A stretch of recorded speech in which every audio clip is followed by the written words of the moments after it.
The government is reporting more than 140 COVID outbreaks in health facilities, group homes, and workplaces across the province. And that number does not include schools. An outbreak's declared when there are 2 or 3 cases in a common setting in a specified time period. But an outbreak was not reported last summer when 9 cases were detected at the Saskatchewan Roughriders home opener.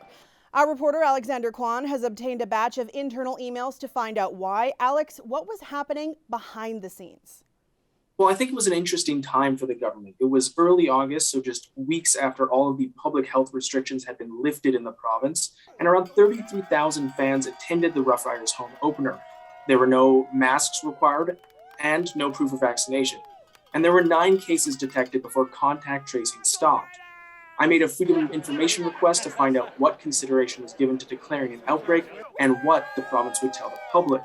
Internal emails revealed that there was a hesitation among officials in the health ministry to issue a public service announcement about the cases.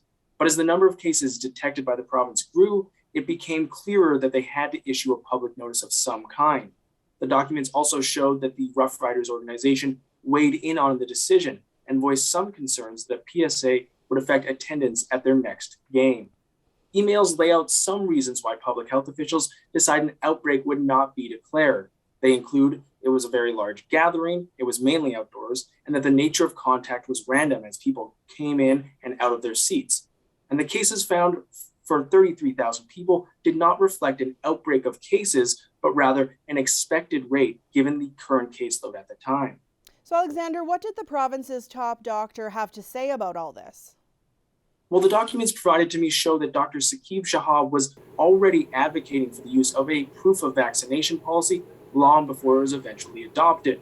In an email, Shahab wrote that clusters are expected to happen at large public events and that an increase in vaccination would help decrease transmission. He said that there was another reason why only vaccinated people should be allowed at venues.